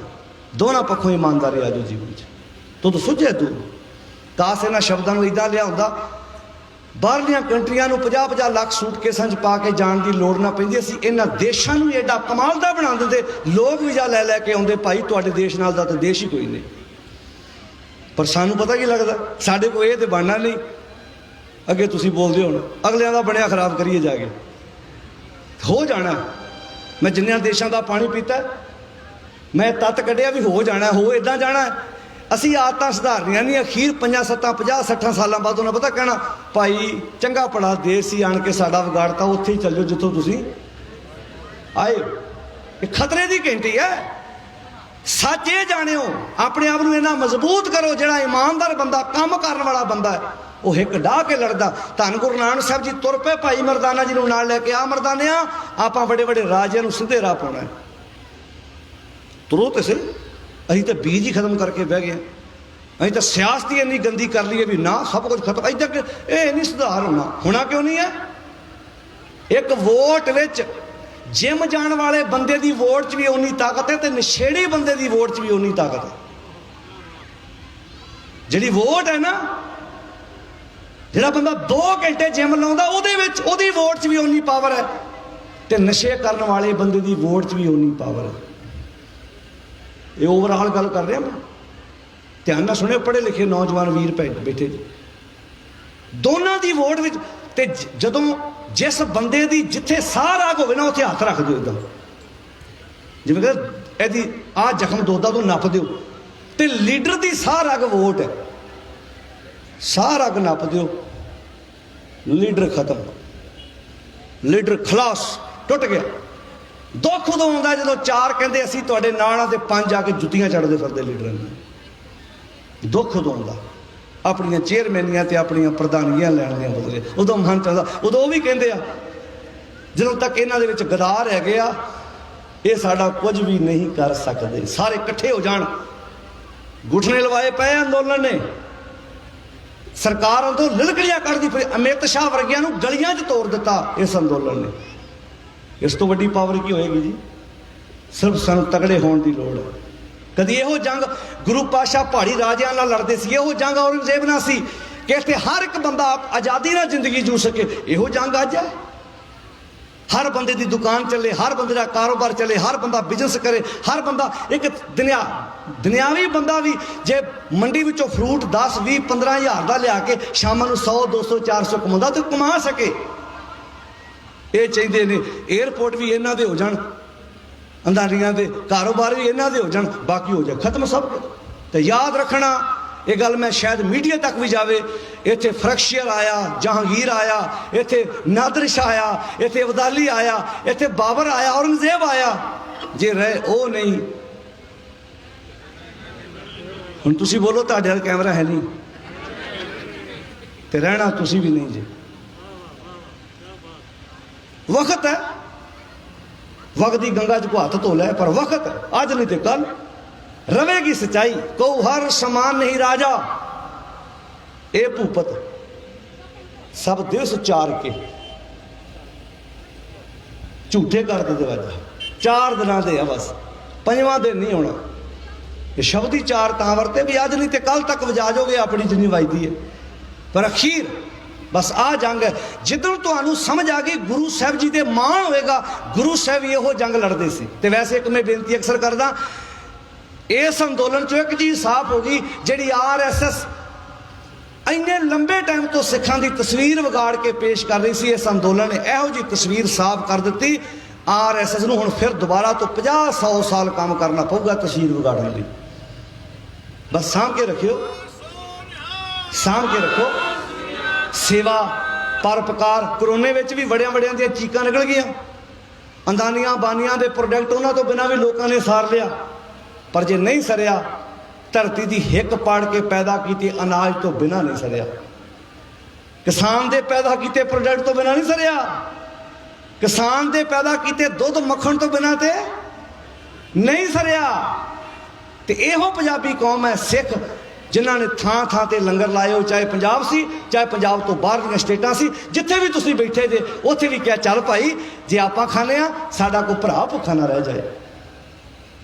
तो ये परोपकार सेरा जांदा साडे गुरु नूं, जित सुहाथ न लभई तू ओ ठरूर, निंदा तेरी जो करे सो वंजे चूर, नेड़ा दिसे मात लोक तुद सुझे दूर, फेर वसाया फेरवान सतगुर खडूर। ऐदां वसाया गुरु अंगद साहब जी ने दोबारा तो खडूर, खडूर के लोगों को नवें सिरों वसन का तरीका दिता। जिवें बाप नहीं हुंदा, बाप नशियां च पै पै के घर तबाह कर दिंदा, फिर उसे घर च एक पुत जमदा, उसे घर नूं नवें सिरों वसाउंदा, फिर घर उही हुंदा। उसे घर च ही लोग कदी उस घर वो घर के लोग दूजियां को फैसले कराउण जांदे सी, ते कदी उसे घर च पुत पोतरा पैदा होया। अज पंचायतां दे घर च लगदियां ते दराजे ना लगी तस्वीर, ते किते दादी जिउंदी कहदी वेख सरदारा, कदी अपने घर के कलेश लोग निबेड़ते से, अज तेरे घर च पैदा तेरा पोतरा अज लोगों के फैसले करता पिया ही, ये नवें सिरों तेरे पोतरे ने घर नूं दोबारा वसा दिता। साडे धन गुरु अंगद साहब महाराज जी ने खडूर साहब की धरती नूं नवें सिरों वसाया। कोई केस अदालत च नहीं गया, घरां दे मसले कलेश घरां च निबेड़े, दसिया लोगों नूं भाई इत्थे प्यार नाल रहना सिख लो, इहो स्वर्ग है। अज अपनी जिंदगी वर्तमान जिंदगी जीनी शुरू कर लो, तुहाडा आने वाला भविख अपने आप ही उजला होएगा। सारी संगत का तहे दिल धन्नवाद। 2-4 मिनट मैं वध लै गया हाँ, तो आओ इन्ने क बचन प्रवान करने, बाणी आप पढ़िए, सहज पाठ आप करिए। धन गुरु अंगद साहब के 63 श्लोक ने, एक एक श्लोक की विचार अपने घर च करो, तां ही साडे दिन मनाए सफल ने।